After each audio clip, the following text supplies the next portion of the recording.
Bismillahirrahmanirrahim. Wal 'ashr. Innal insana lafi khusr. إلا الذين آمنوا وعملوا الصالحات وتواصوا بالحق وتواصوا بالصبر.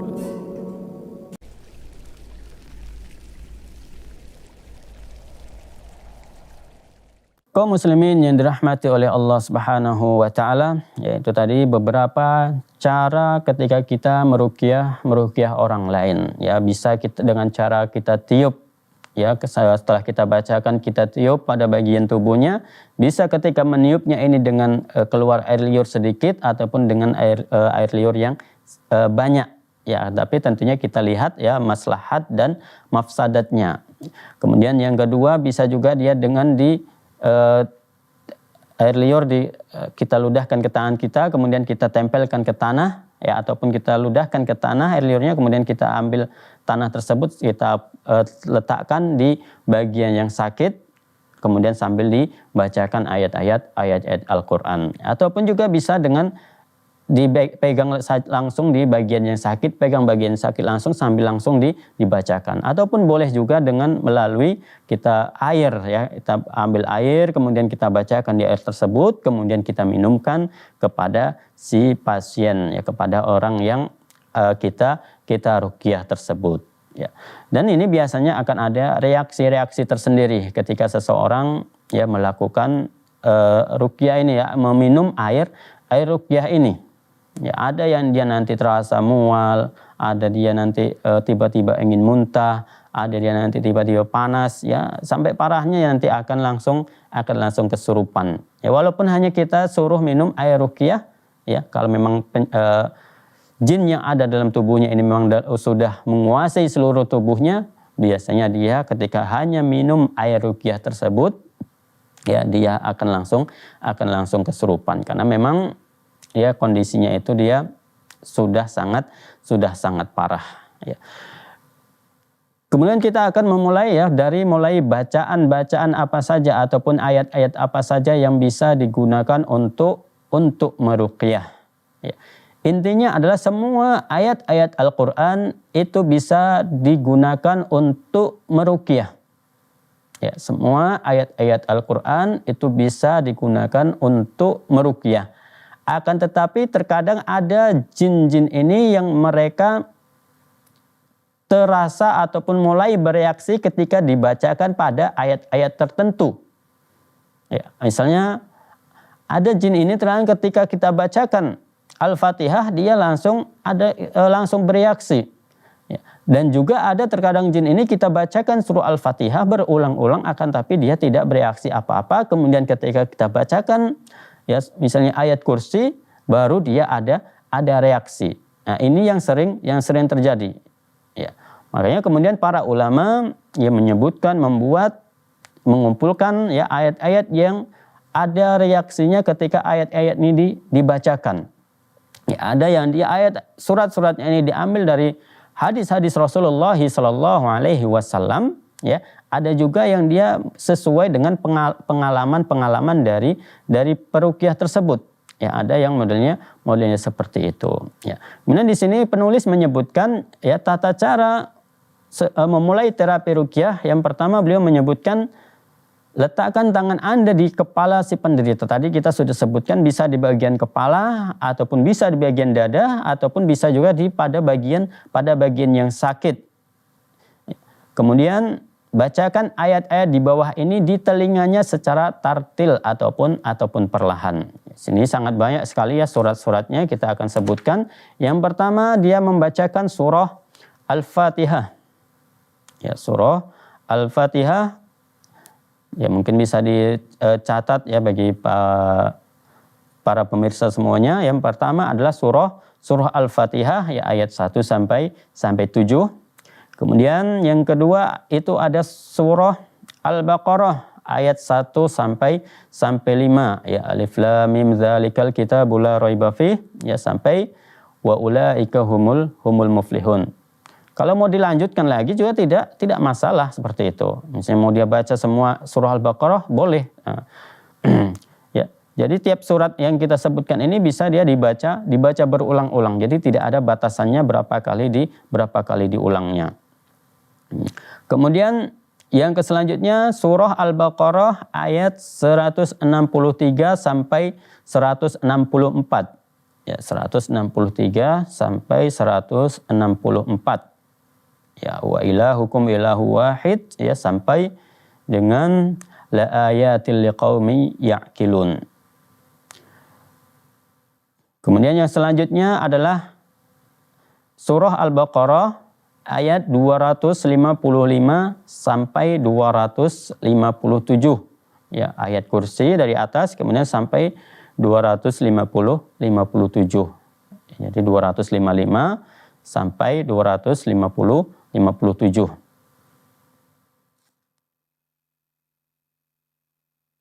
Kemudian yang selanjutnya, ya, surah Al-Baqarah ayat 285 sampai 286. Ya, surah Al-Baqarah ayat 285 sampai 286.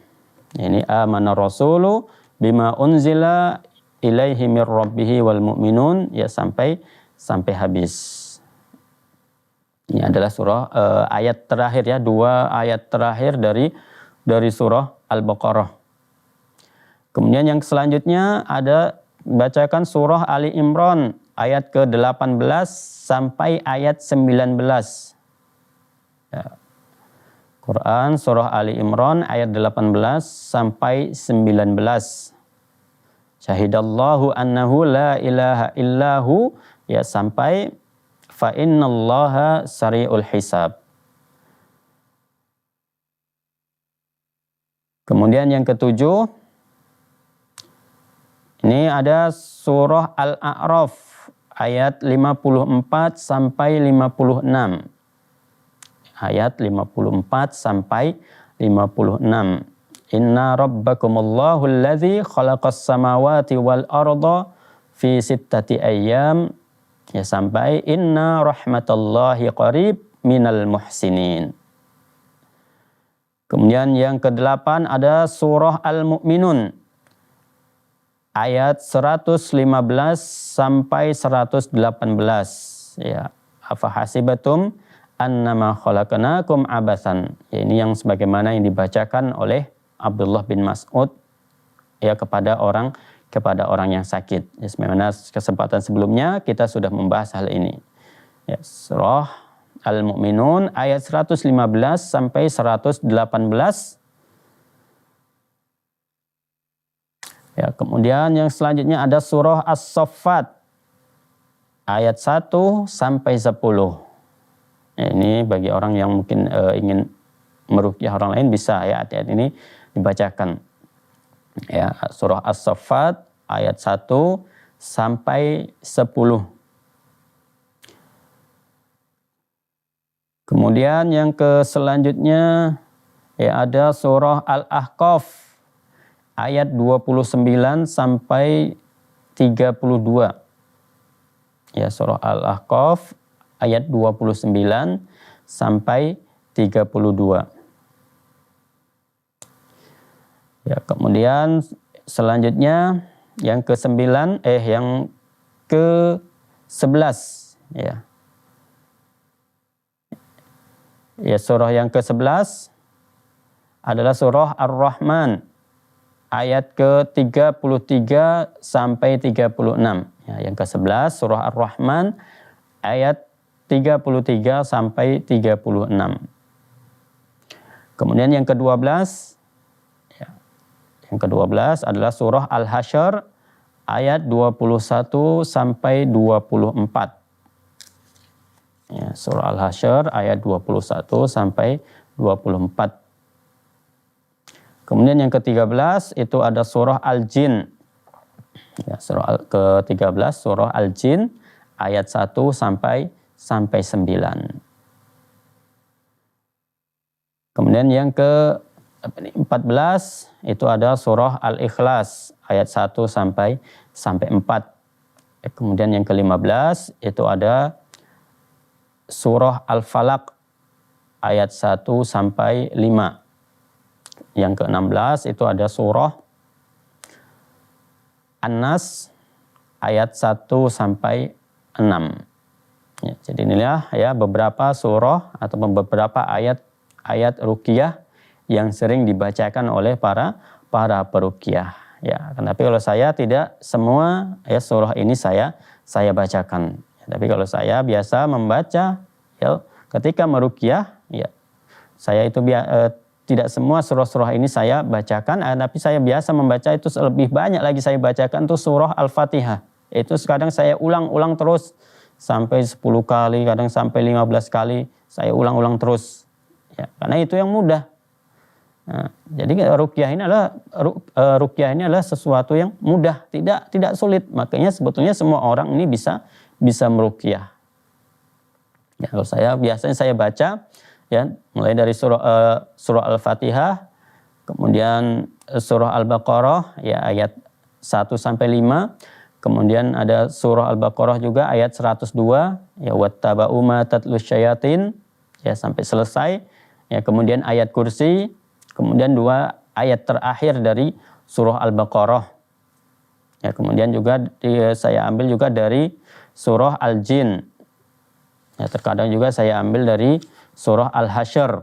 Ya, surah Al-Hasyr ayat 21 sampai 24. Terkadang hanya ayat 21-nya saja yang saya bacakan. Kemudian ya terkadang ya terakhir biasanya kalau sudah dari yang pertama tadi kita bacakan tidak ada reaksi, biasanya kita tutup dengan surah Al-Ikhlas, kemudian surah Al-Falaq, kemudian surah An-Nas.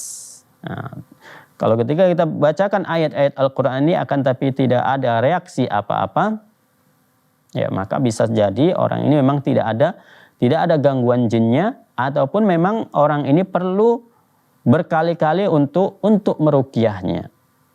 Nah, ini kan sebelumnya kita sudah menjelaskan ada orang ketika diruqyah pertama kali itu tidak ada reaksinya, kedua kali juga tidak ada reaksinya, kemudian yang ketiga kali baru dia ada reaksinya. Terkadang ada yang seperti itu karena memang jin ini ya setan ini terkadang dia membuat benteng-benteng untuk tubuhnya.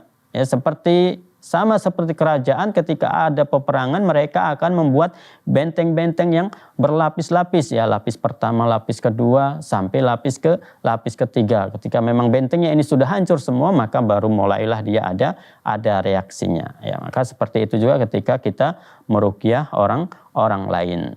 Ya. Jadi ruqyah ini sebenarnya tidak seberapa sulit. Ya tinggal kita ya berani atau tidak meruqyah orang lain.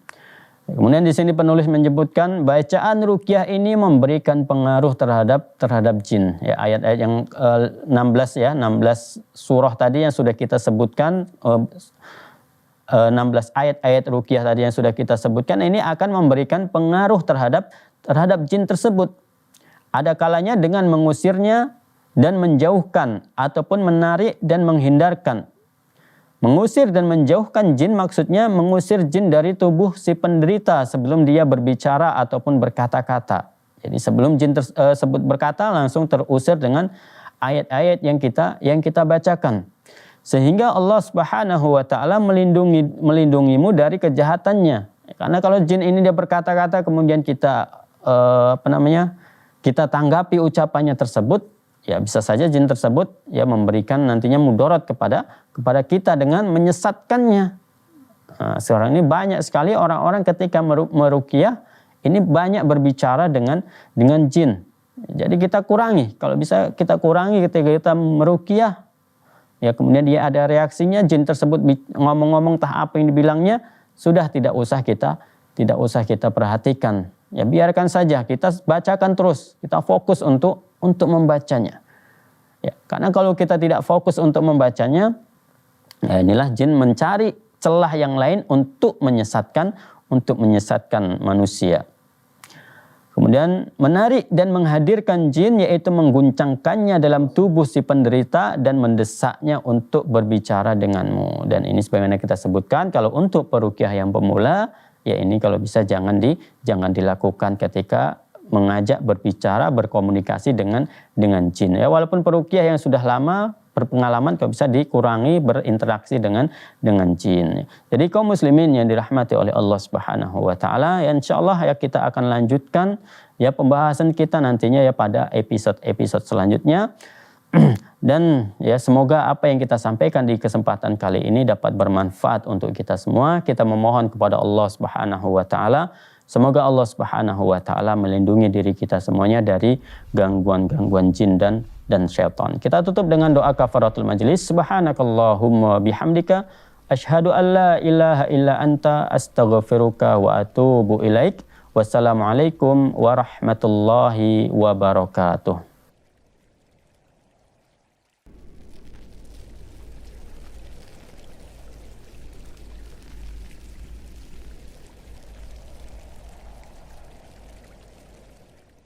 الحمد لله رب العالمين